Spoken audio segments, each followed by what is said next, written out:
number one, like if you're under 1 million yet, there's sort of like, move through this list and it feels like you're going to do much better than most people. And you're going to fly past 1 million, which is have a proven product.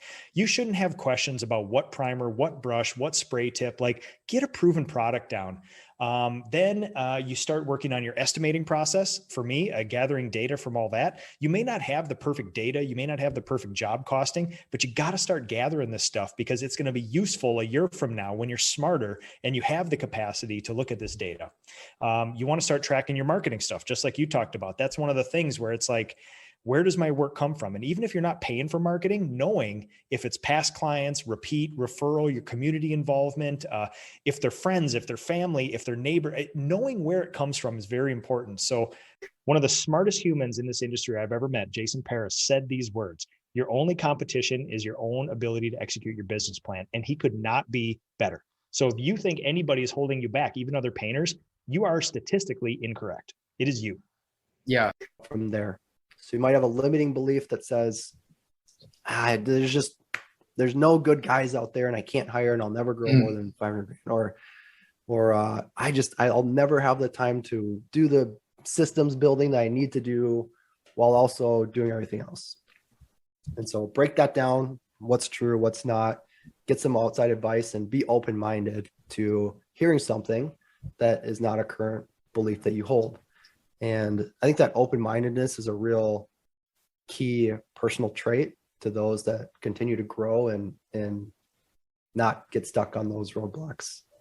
Yeah, I love that. Yeah, I think, having an abundance mindset, being open-minded, being willing to take a hard look at yourself are all characteristics of a leader and a successful entrepreneur. I think we covered some good things. One of it is being open-minded, have that humility to ask questions and hear something that is not what you believe. Be willing to step out of the way when appropriate. You are not God's gift in every area of your business. And that's just those kind of two things would be one and number two. And man, I would encourage people too. This is a great industry. I think one area that people forget about is to always cultivate from the past customers. So even if you've been in business for 6 months and you've done,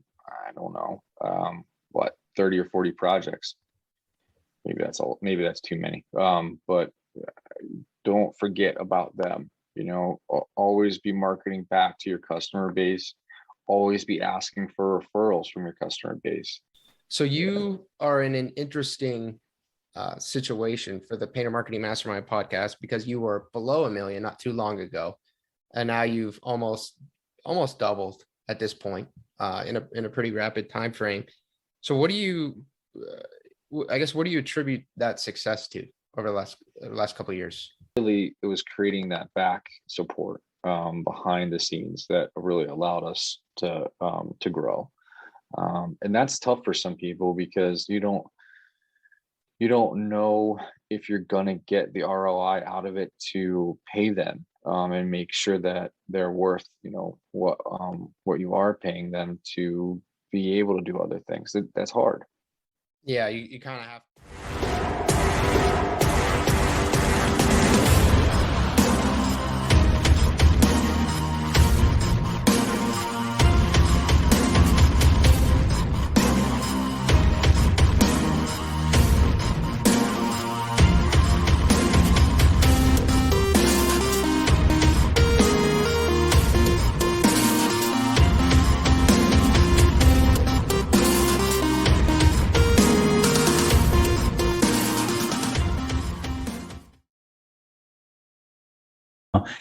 If somebody is balking at your price, what they really are telling you is you didn't tell me the value. Like what value? You're not bringing enough value. Right. That's almost always the case. And you have to figure out how to show them the value. Yeah. You have to get the right person through the door, and then you have to give them a reason to pay you more money. I think taking the time to decide what you really want. And I think that implementing great systems, hiring great people, casting a vision so that people can align with you, and putting out a great product. that customers will be happy with and providing a great experience.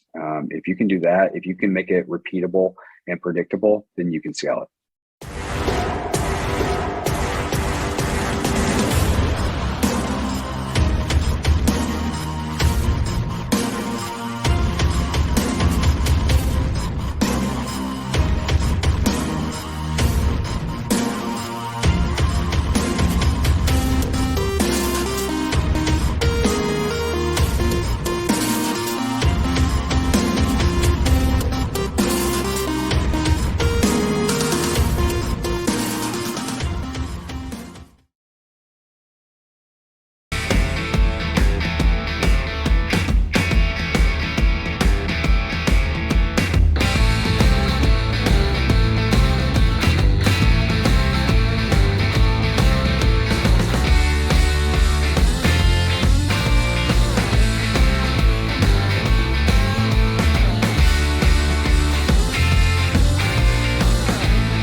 Is job costing.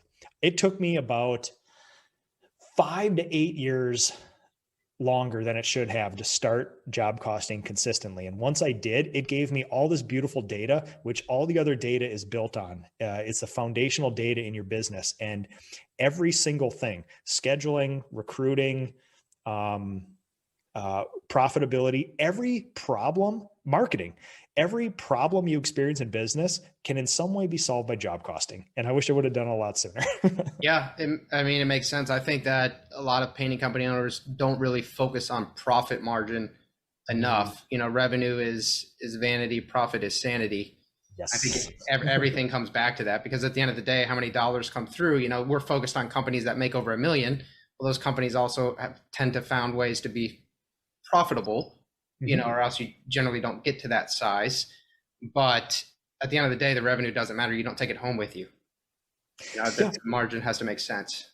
Take some risks. As we mentioned earlier, incurring the expense of bringing someone on to offload some of your administrative work is a risk. You might hire the wrong person. It's going to cost you money. But in the long run, if you don't take risks, you're not going to get the rewards that some of us are enjoying at this point. You can set up, and then the actual interview, that's like your presentation. So like you got to sales pitch them.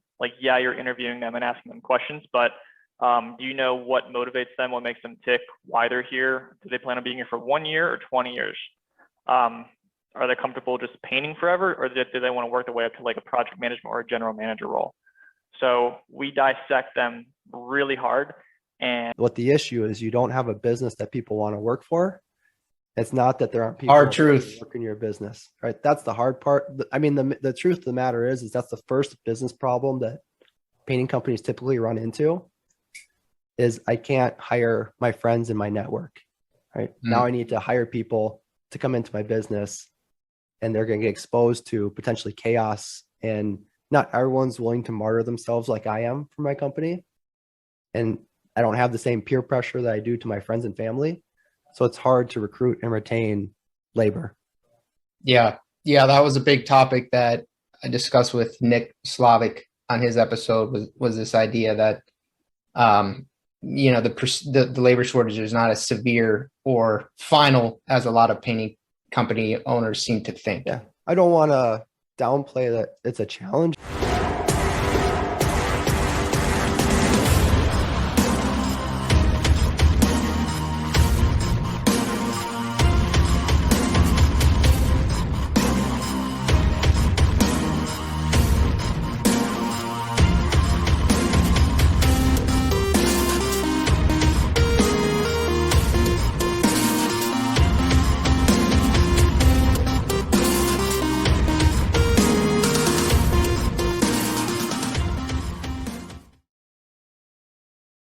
Biggest mistake I see a lot of painters make is they don't qualify. They qualify too much sometimes.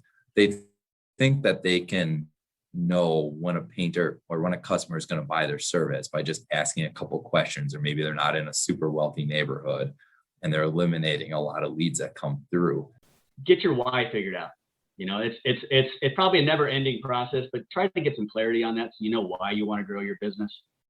And understand that in order to scale your business, it's going to require people development. As you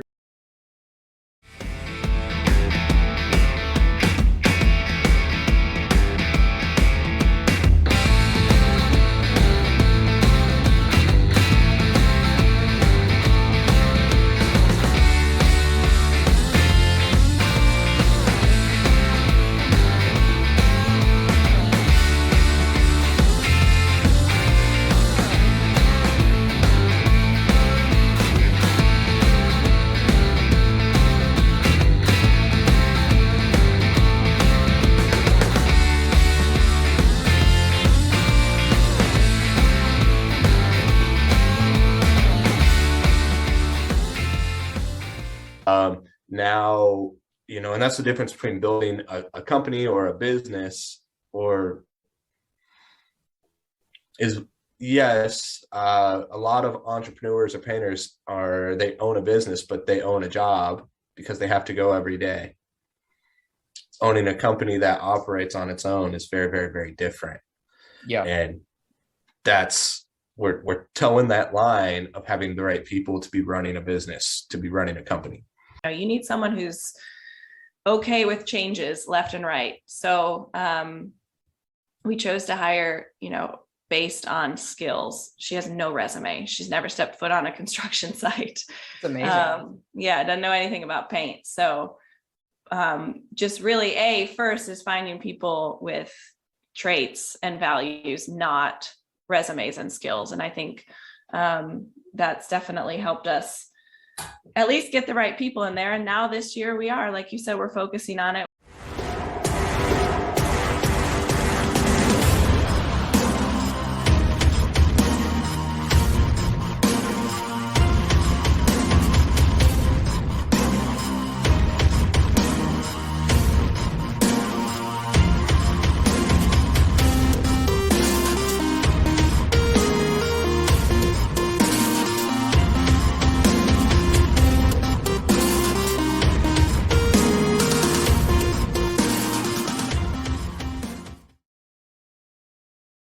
Hey guys, Stan, founder of Arrow Painting in Charlotte, North Carolina, coming to give a shout out to Brandon and his team at Painter Marketing Pro. So if anybody's on the fence and you're looking to scale your business, Brandon is the go-to guy. He has done a phenomenal job working with me and my team as we put the building blocks in place to scale our business 3x by the end of the year. Thank you, Brandon, and thumbs up to you and your team. Hi everyone, my name is Charlie Gordon. I'm the owner of West Florida Contractor Finishing. We're a commercial and residential repainting company based out of Tampa, Florida. We're here today in Brandon doing our final walk on this 98,000 square foot commercial project we just finished last week. But I wanted to take a minute, give a shout out and thanks to Brandon and the team at Painter Marketing Pros. They've been a game changer for us. We spent the first couple years just bumping along, doing project to project, but I got involved with Brandon a little over a year ago, and he's taken us to the next level. They built our website from scratch and have even taken us all the way to driving business to the site. We're now booking all the way into next year. If you get a chance to meet Brandon and his team, I'd highly recommend taking a minute and just listening to what they have to offer. Thank you. Hi, this is Wendy with ETD Holdings, and I just wanted to reach out and let you guys know about Brandon and his team at Painter Marketing Pros. We started working with them about 6 months ago. We are now about 500,000 in for profit, and we are soon to reach 1 million, and I directly lead that to him and his team. So if you're looking for someone, they're the ones that you should be calling.